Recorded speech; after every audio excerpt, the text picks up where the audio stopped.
द्रव्य और गुण। द्रव्य और गुण दो पदार्थों में कभी पर्याय संयोग नहीं करती।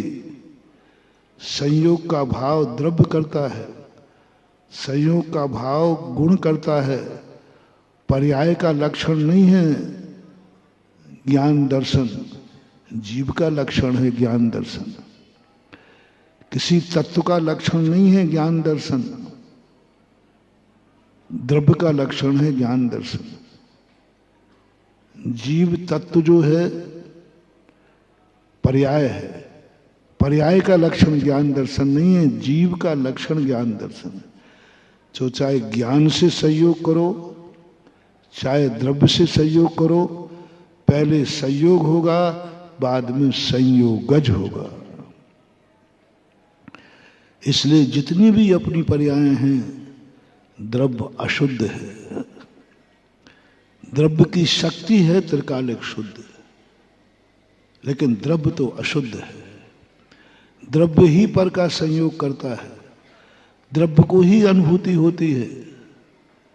जितनी ये पर्याय हैं, जैसे अपन मनुष्य हैं, मुनि हैं, तो हमारे द्रव्य को अनुभूति हो रही है, मनुष्य पर्याय को अनुभूति नहीं हो रही कि मैं मनुष्य हूं। ये तो गति है, नैमित्तिक है। तो जब हमें द्रव्य को हम जब पर से बचाएंगे, पहले द्रव्य की शुद्धि करो, फिर द्रव्य शुद्ध होगा। शुद्धि के बिना कभी शुद्ध हो नहीं सकता। हम शुद्ध की तरफ चले जाते हैं, शुद्ध का ज्ञान करते हैं, शुद्ध को पाने का भाव करते हैं, और हम अशुद्धि में बैठे रहते हैं। हमारा द्रव्य अशुद्ध है, हमारा गुण अशुद्ध है, तो पर्यायें तो अशुद्ध होंगी ही होंगी। कभी अनंत काल तक भी हम उस शुद्ध दशा को प्राप्त नहीं कर पाएंगे। हम दिशा का ज्ञान तो सही है। आज जितने भी स्वाध्यायशील करते हैं बहुतायत, दिशा का ज्ञान तो सही है, दिशा में नहीं भटक रहे हैं, दशा की दुर्दशा हो रही है। 363 मत में सभी सुख चाहते हैं, हर जीव सुख चाहता है, दिशा में गलती नहीं है। हर जीव मोक्ष जाना चाहता है, दिशा में गलती नहीं है। हर व्यक्ति शांति चाहता है, दिशा में गलती नहीं है। हर व्यक्ति अपने आप को इज्जत चाहता है, दिशा में गलती नहीं है। हर व्यक्ति निरोग होना चाहता है, दिशा में गलती नहीं है। हर व्यक्ति अमीर होना चाहता है, दिशा में गलती नहीं है। सबकी दिशाएं प्राय एक समान होती है, लेकिन सबकी दिशा जब एक समान है तो सभी को मंजिल क्यों नहीं मिल पा रही है?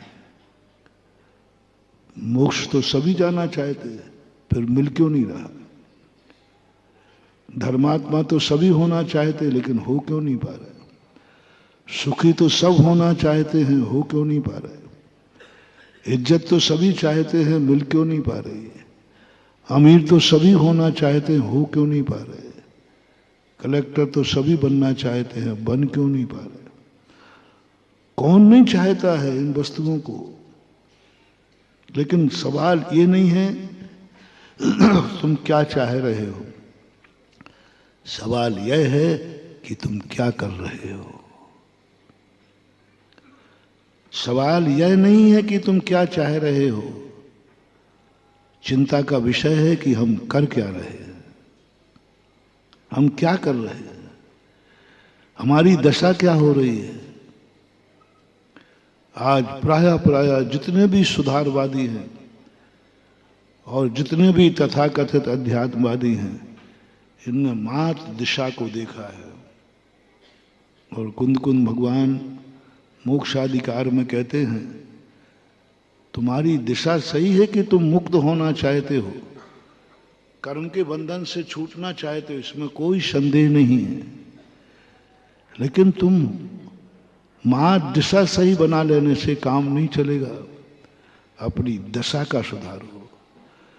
दिशा हमारी है, शुद्ध होना है ये दिशा है, और दशा हमारी है कि हमें शुद्धि करना है, शुद्धि हमारी दशा है, शुद्ध हमारी दिशा है।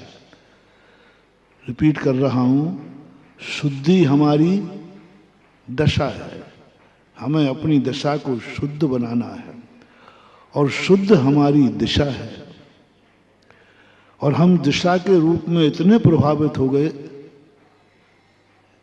हम भगवान से इतने प्रभावित हो गए, इतने भावात्म हो गए कि हम रास्ते में गंदगी पर पैर रख के चले आए। हम भूल गए, हम भक्ति में इतने मस्त हो गए, हम भगवानों के गुरुओं के उसमें इतने मस्त हो गए, एक्सीडेंट हो गया। हम मंदिर को दौड़ रहे थे, हम प्रवचन को दौड़ रहे थे, क्योंकि हम इतने प्रभावित हुए, इतने प्रभावित हुए कि हमें पता ही नहीं चला कि रास्ते में हमारा पैर गंदगी पे पड़ गया है। पता ही नहीं चला कि हम हाईवे पे चल रहे हैं। कई बार व्यक्ति का एक्सीडेंट खुशी में होता है, दुख में नहीं। व्यक्ति दुख में डूब गया कि बहुत दुखी है, इसलिए उसको होश ही नहीं रहा कि कौन रोड है, कौन क्या है, टक्कर लगी, गिर गया। कोई बात नहीं, क्योंकि दुखी था। हालांकि जैन दर्शन इतना कहता है कि दुख आए तुम इतना होश मत खो देना कि उसके बाद दुख का पहाड़ और टूट पड़े। दुख में इतने दुखी मत हो जाना, उसमें दुख में दुख तो आया है, लेकिन इतने दुखी मत हो जाना।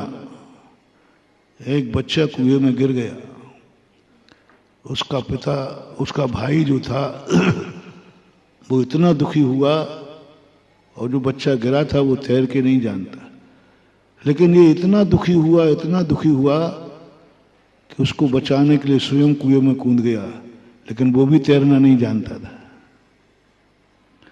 पिता ने देखा दोनों बेटे कुएं में गिर गए हैं, वो इतना दुखी हुआ कि वो भी कूद गया, वो भी तैर के नहीं जानता था। बोलो दुख कैसा रहा। इतने गाफिल मत हो जाओ दुख में कि एक मर रहा था, अब तीनों मर गए। एक मर जाता मान लीजिए, लेकिन दो बच जाते तो कम से कम घर का उजाड़ तो नहीं होता, अकाल मौत तो नहीं होती। सबसे बड़ी व्यक्ति, मैं ये नहीं कह रहा हूं कि संसार में दुख नहीं है, और मैं ये भी नहीं कह रहा हूं कि तुम दुखी नहीं होगे, क्योंकि तुम गृहस्थ हो। इष्ट का वियोग, अनिष्ट के संयोग में दुख होगा, लेकिन बस इतने दुखी मत हो कि जो दुख है उससे कई गुना दुख बढ़ जाए। जजनीन दोस्तों, अगर आपको मेरी वीडियो अच्छी लगती है तो प्लीज़ मेरे चैनल को लाइक, शेयर, सब्सक्राइब करिए और इसी तरह से अपना प्यार देते रहिए। धन्यवाद।